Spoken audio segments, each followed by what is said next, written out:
Hello everyone, welcome back. Study ম্যাথমেটিক্সে প্রত্যেকে স্বাগত জানিয়ে পঞ্চম শ্রেণী থেকে পাঠ 18 পৃষ্ঠা নাও 198 ভিডিও পাঠ নাও 5 করব।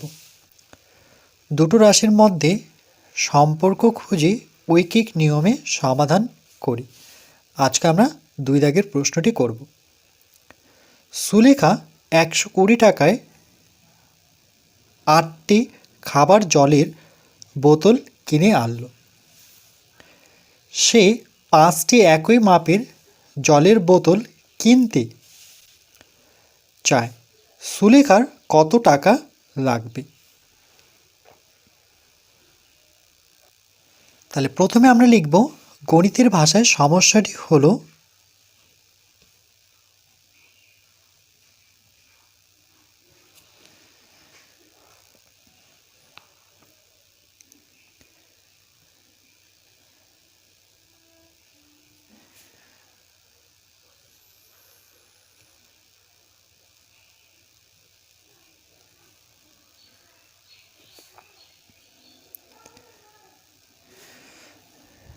তাহলে নিয়ম অনুযায়ী আমরা এই কথাটি প্রথমে লিখব। গণিতের ভাষায় সমস্যাটি হলো, এবার দেখো 120 টাকায় 8টি খাবার জলের বোতল, আর এখানে বের করতে হবে সুলেখার কত টাকা লাগবে। তাহলে একদিকে লিখব আমরা বোতলের সংখ্যা আর একদিকে লিখব আমরা দাম। এবার দাম কোন দিকটা লিখব? যেহেতু কত টাকা বের করতে হবে, যেটা বের করতে হয় সেটা ডান দিকে রাখতে হয়। তাই লিখব বোতলের সংখ্যা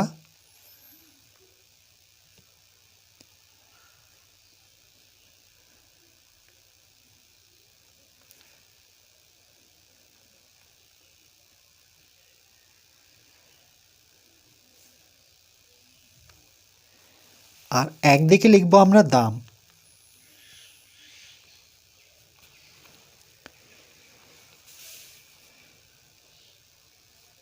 তাহলে এখানে বোতলের সংখ্যা হচ্ছে 8টি, আমরা টি কথাটি এখানে লিখতে পারি, নতুবা এখানে কিন্তু প্রথম বন্ধনীর মধ্যে টি লিখলে এখানে আর লেখার প্রয়োজন হয় না। তাহলে কত টাকা নিয়েছিল? 120 টাকা। তাহলে দামের জায়গায় আমরা বসাবো 120, একক যেহেতু এখানে লিখিনি তাহলে এখানে টাকা কথাটি লিখে দেব। এবার জলের বোতলের সংখ্যা হচ্ছে 5টি,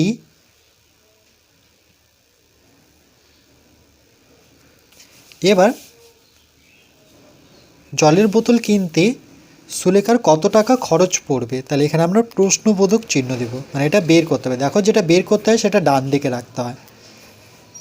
তাইলে দেখো 8টি জলের বোতলের দাম যদি 120 টাকা হয়, তাহলে 5টি জলের বোতল যদি আমি চাই তাহলে কিন্তু 120 টাকা নেবে না, কেন? যেহেতু বোতলের সংখ্যা কমে গেল তাহলে দামও কমে যাবে। তাহলে এই দিকটাও কমে গেল, এই দিকটাও কমে গেল, তাহলে সরল সম্পর্ক।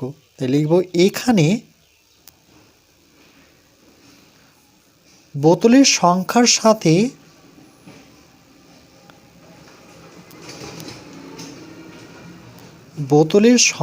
সাথে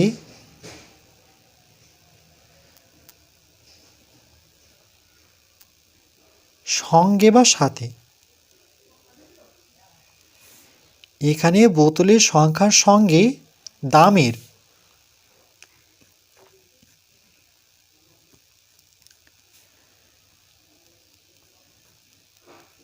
সরল সম্পর্ক।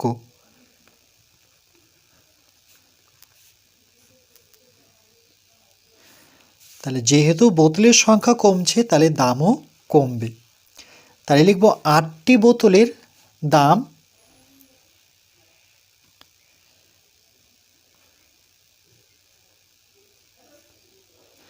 8টি বোতলের দাম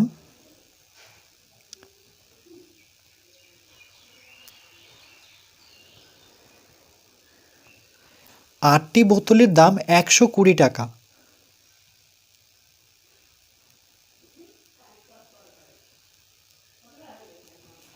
একটি বোতলের দাম 120 টাকা। তাহলে আমরা ঐকিক নিয়মে যেহেতু করছি তাহলে প্রথমে একটি বোতলের দাম বের করতে হবে।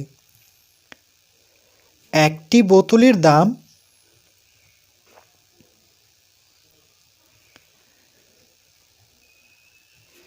আটটি বোতলের দাম যদি 120 টাকা নেয়, তো আমি যদি একটি বোতল চাই তাহলে 120 টাকা নেবে না, যেহেতু বোতলের সংখ্যা কমেছে তাহলে দামও কমবে, যেহেতু কম তাহলে ভাগ করতে হবে।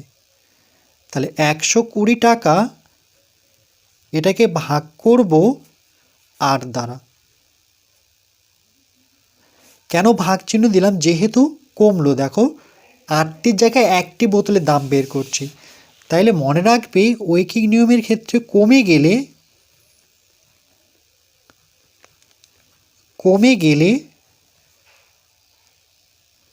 ভাগ করতে হয়, বেড়ে গেলে গুণ করতে হয়। তাহলে এই দুটো নিয়ম কিন্তু ভীষণ ইম্পর্টেন্ট, এটা জানতে হবে। ঐকিক নিয়মের ক্ষেত্রে কমে গেলে ভাগ হয়, এই জন্য ভাগ চিহ্ন দিলাম। এবার যখন মনে মনে ভাগ করব 8 দিয়ে, তাহলে দেখো 8কে 8, এক তো ছোটো, তাহলে 12 নিতে হবে। 8কে 8, 12 থেকে 8 বিয়োগ করলে 8, 9, 10, 11, 12, 4 আর পিছনে 0, তাহলে 40। 8-এর ঘরে নামতা পড়লে 5 আসছে 40। তাহলে কত টাকা? 15 টাকা। একটি বোতলের দাম তার পড়ছে 15 টাকা। 8 দিয়ে 120কে আমি ভাগ করে দেখাই। 8 দিয়ে ভাগ করব 120কে।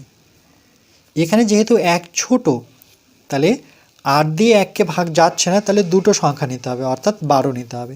8-এর ঘরে নামাতে পড়লে 8 দুগুণে 16, 12-র নিচে আমরা 16 বসাতে পারি না যেহেতু বড়, তাহলে 1 ঘর যাব। 12 থেকে 8 বিয়োগ করব, তাহলে 8-এর পরে 9, 10, 11, 12, তাহলে কত পেলাম? 4। 8-এর থেকে 4 যেহেতু ছোট, তাহলে বড় করার জন্য আমরা 0 নামাবো। তাহলে সংখ্যাটি কত হলো? 40। 8-এর ঘরে নামতা পড়লে 5 আসছে 40, তাহলে বিয়োগ ফল হচ্ছে 0। আর ভাগফল কত পেলাম? 15। এই জন্য একটি বোতলের দাম হচ্ছে 15 টাকা। তাহলে এরকম 5টি বোতলের দাম কত হবে? তাই লিখব 5টি বোতলের দাম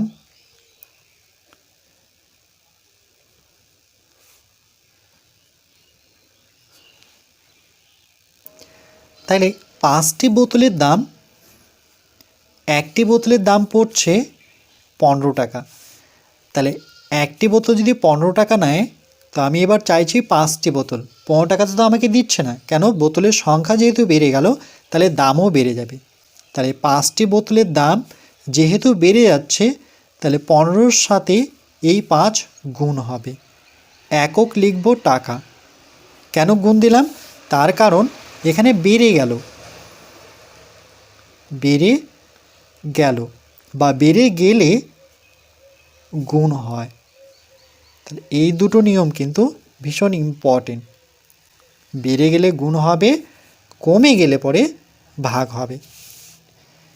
এবার যদি আমরা গুণ করি 15 দিয়ে 5কে, তাহলে 5 15 75। কী করে পেলাম? 5 5 25-এর 5, হাতে থাকলো 2, 5 5, 5 আর 2 যোগ করলে পরে 7। এটা হচ্ছে মনে মনে হিসেব করা, যদি পারো। আর যদি পারছো না, তাহলে 15কে 5 দিয়ে গুণ করে নাও।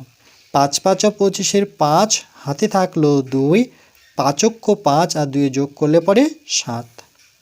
কত পেলাম? 75 টাকা।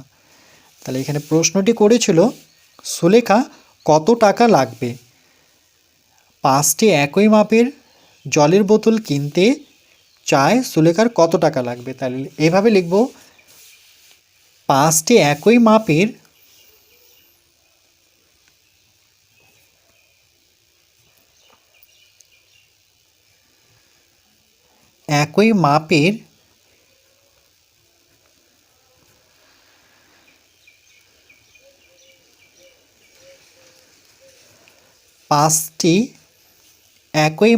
জলের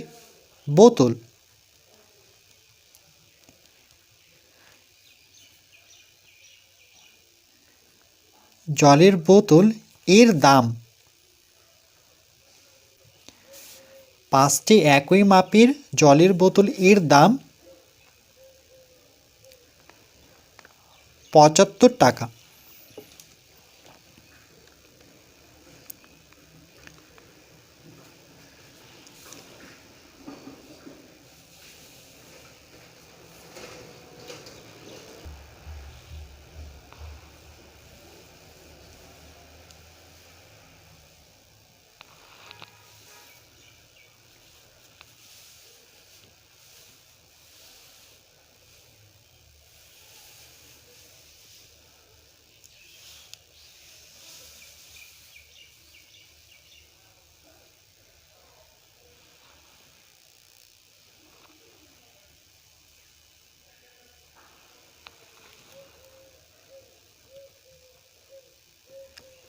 এরপর পরবর্তী পাঠ নাম্বার 6-এ আমরা 3 দাগের অঙ্কটি করব।